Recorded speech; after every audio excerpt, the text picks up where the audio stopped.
Welcome to Black Pantheon, an exhibit by former New York Times photographer Chester Higgins. With a 50-year career, Higgins shares portraits of activists and artists from his lens. He wants to make sure that people of African heritage are remembered and respected. He really wants to reclaim that history, our story, and legacy. Let's take a look. Well, welcome, and tell us about your new exhibition. What can we expect? Well, the new exhibition is called Black Pantheon. What it is a collection of photographs I've been making since the late 60s of people who spoke the language of liberation or resistance and solidarity, togetherness. And I've always been so when I hear those people being somewhere, I try to make it my business to go and to be a witness and to, first of all, enjoy what they're talking about and to be a witness to it. So this is these are individual pictures that I've made on many of my self-assignments over time. And I've been reluctant to show them because I thought that maybe, not because there is the historical importance, but as a photographer, we tend to display our talents, so to speak, when we're photographing nobodies. So, you're really, as a viewer, you're affected by the talent of the photographer, bringing you into the photograph, capturing the drama and making you feel so affected by it. When you're dealing with famous people, it's almost opposite. The photograph gets stolen away from you by the fame. People don't really get into the work that went in the photograph, what it is. And my pictures are very, very respectful, very interior, very accepting, non-judgmental, and I'm happy, proud of the fact that these people exist and that this is a message that they are pushing. So you have, I say that these people are the people who represent a generation that I come from, in a sense, from my grandfather, my parents who were what I will call race people in Alabama, very much concerned about the advancement of people of color. And when I went to college at Tuskegee, the same sort of atmosphere. So it was a kind of thing that I know on the long term is on the side of history that we should be on. So it's amazing how the generationally things change. Because here I'm capturing the voices and the personalities of a generation who were concerned about race solidarity. Higgins explains that the photography during the Civil Rights era captured the worthiness of the moment, from the people who came to participate to the white, mostly male photographers who covered the events. But the reason those people were out there is because the worthiness that they felt when they grew up of their relatives and their grandparents and their neighbors in the community. And it's the worth that they felt was so important of these people that the young people felt it incumbent upon them to let people know that my people deserve a certain level of respect. I see now more and more people who have outgrown the trauma of this negativity are beginning to find new ways to appreciate the people of this era that make up Black Pantheon. Now, the name Black Pantheon, I think, says it all. How is it possible that we can think of our people in a most elevated and worthy forum as a pantheon? One of the photos you will see in the collection is John Henry Clark. He was an African American historian, scholar, professor, and pioneer of Africana studies in academic institutions. His mentor was Arturo Schomburg, namesake of the famous library. Clark challenged the distortion of African history and denounced any notion of Black inferiority. Well, one of the photographs, I hope you have a photograph of Dr. John Henry Clark. It's a horizontal of Dr. Clark in his later years when he was blind, but his mind was just sharp as a tack. When I first came to New York in '70, I sought out Dr. Clark because I'd heard him speak. And I said, wow, this man, I'm fundamentally an Africanist.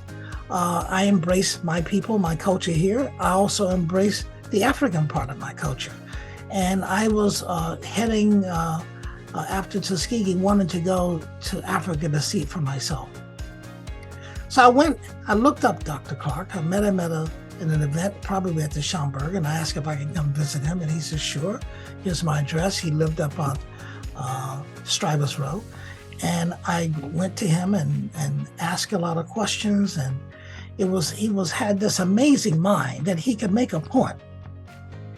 And he would back up the point by saying, okay, it's in this book in my library, and we're down in the basement in this library. He said, if you go to stack whatever, and then you look up on the row 4 or 2, and then you go to the third book on the right and pull that out, and then go to chapter blah, blah, blah, page 2, blah, blah, blah, and the paragraph blah. Now read that.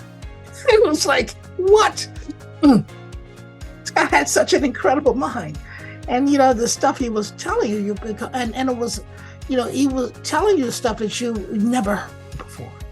You never knew about the history of your people, because we don't realize how much in the dark we have been prevented from knowing about ourselves. Look, this Clark's.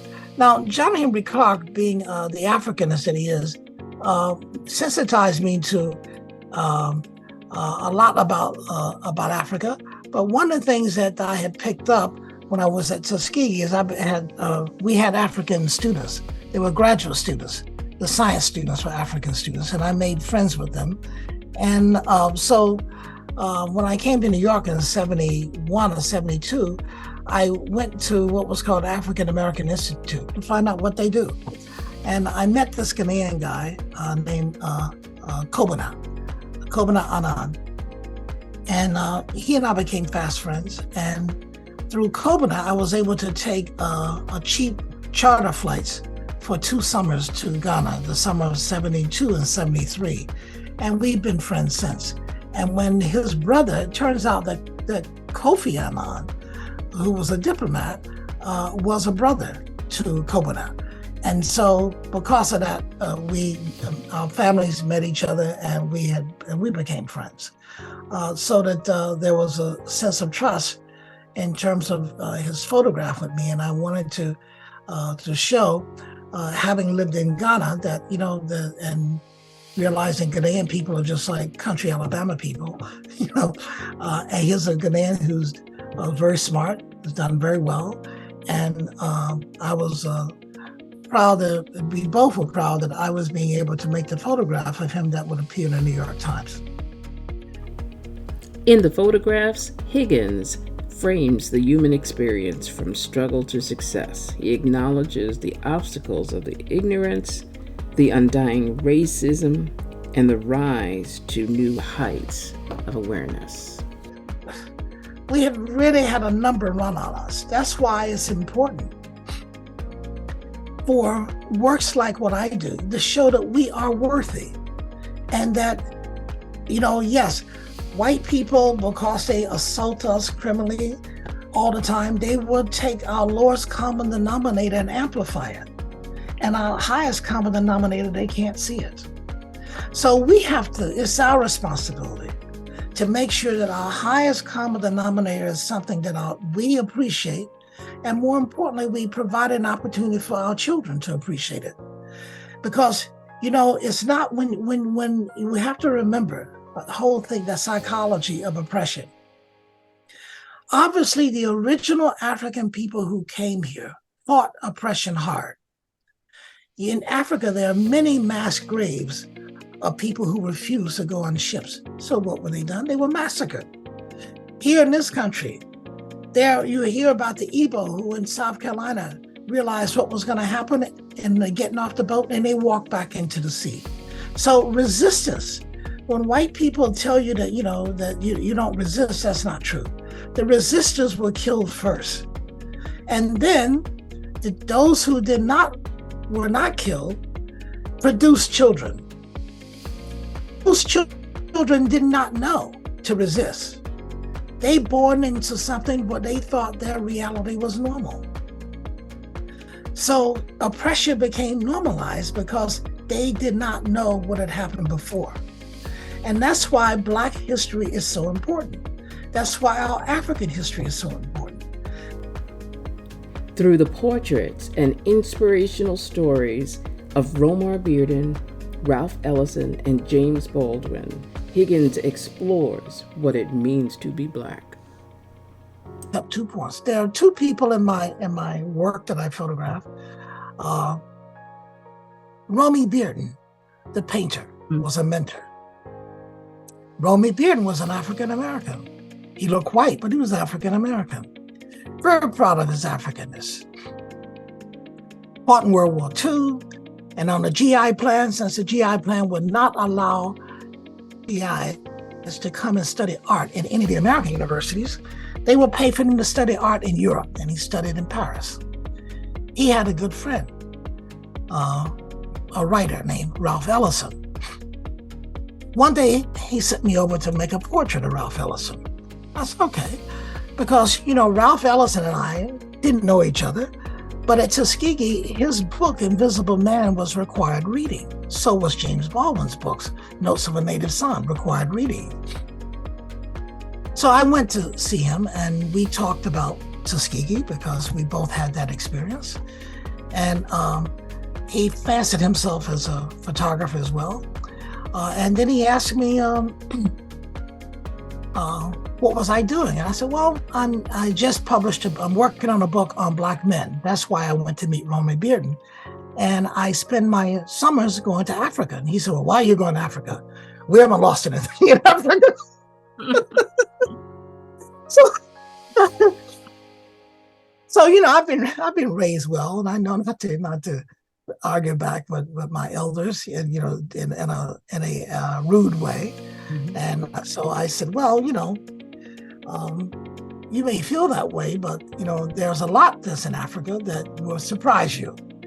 And I said, I have many good relationships there, and I have and people have television, they have telephones, they have cars, all the kind of things that African Americans kind of think that Africa's, because we grew up watching Jungle Jim, that people live in huts. And if you ask any white missionary who goes to Africa, they will tell you, a Black person here, don't go.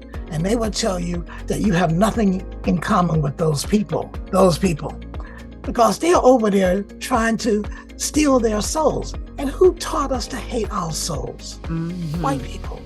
Who taught us to hate ourselves? White people. So in this book, in my work, this particular confluence of ideas sometimes do clash, where you do have a Black American who feel very alienated to their African roots, which they don't know anything about. That's why I've come to regrettably. I know we've gone through a whole lot of things about who are we, defining ourselves, and I think African American is very apt. But what I think it also points out, because I think it's an expression of African people to identify and embrace their Africanness, and that's good. But what it also throws into sharp relief, the fact is that we are African people, because of oppression and because of slavery, without memory. Mm-hmm. And we live in a society that we like to think that we are Americans, but we have no agency in this society. We can't just do what we want to do, how we want to do it, without getting assassinated, without getting trumped up on charges of fake stuff. So we are Africans without memory, and Americans Without Agency. Higgins finds a common beat and connection with Rosa Parks and Aretha Franklin. Yes. Well, Rosa and I also have a bridge because we're both from Alabama. And I remember as a kid, the Alabama boycott. My mother was a school teacher. We had a television. And I remember the press conferences. I remember our governor at the time, George Wallace, and the governors before him. They've all been the same. And the governors after him, they've all been the same. And how Dr. King stood up with Rosa Parks, and how that became the lightning rod for making a change, realizing that the way that you make change with these people is through the pocketbook. There's nothing about love, but the thing that they care most about is money. And when their money is affected, all of a sudden they have the ability to open their ears and their minds to another way, a different way of thinking. And then Aretha, bless her heart, you grow up and you're in love with Aretha. She is definitely the queen of soul, because she speaks to every possible manifestation of wanting to be in love, and that you can think of, and with such heart in it, such soul and heart. So that in 1970, when I came to New York, Aretha had just come out with her song about something, I think it's Spirit in the Night, or she did with Ray Charles in California. But before she did it with Ray Charles, she did it at the Apollo. And I had been photographing her musical director at the time. And I was able to get to the Apollo and photograph her and capture that intensity. She was a very, very warm person, a very down-to-earth person. And when she performed, whether it's in the studio or the stage, you got that other part of her, but they were both there. And she was a very loving person, but very intense when she sang. And that intensity is what I tried to capture in that photograph. That intensity of her bringing that message of love, bringing that message of trying to be worthy in a relationship, fighting for those relationships, and being, at times cuddling, and at other times confrontational, but being real about people. And that's what made her so special. And I tried to, and that's what I tried to, in that photograph, to capture that part of her. So you have Dr. John Henry Clark, you have Kofi Annan, you have Aretha Franklin, and you have Rosa Parks. These are people doing their time, were radicals. I mean, Aretha had to fight her way into the airways. She was radical. It wasn't, the Diane Sawyer, whatever kind of music, Rose Clooney kind of music. They had to fight their way into the stage of the airways, because they didn't want that black music was too real for them. They just so. And then Kofi Annan had to fight his way against the prejudice of being black, the prejudice of being African in the international community. John Henry Clark had to fight his way into academia, who people didn't want, who resisted so much of the history and the research that he was bringing to bear, and resisted it being made available in academic communities. Rosa Parks, she had to fight her way into saying, no, this has to change. So all of these people in Black Pantheon are people who put their life on the line. They said that whatever is worth in life, they had to do this. Harry Belafonte, Ellison, Duke Ellington, Alina Horn. They had to fight. They were all fighters. They were all radicals. Over time, as they became accepted, they became icons. But people don't remember what they had to go through in the beginning. And and I'm happy that I was there in the beginning with them, photographing the heart and souls of these people. And now making this available at this photography exhibition at the Bruce Silverstein Gallery on 529 West 20th Street, which is going to be there until the 28th of October. And who knows what can happen to it. It's there for 6 weeks. I hope that all of your friends and their friends get a chance to see it. And I hope in a year or so from now, maybe a book will come of it. Or it will live in some other ways. But I think it makes a difference for people to see that these are the shoulders that we stand on. These are the reasons why we should feel proud about ourselves, because our people are so special and so worthy. And these are the people who see the best in us and who fought for the best in us. Our Black members of our Black Pantheon.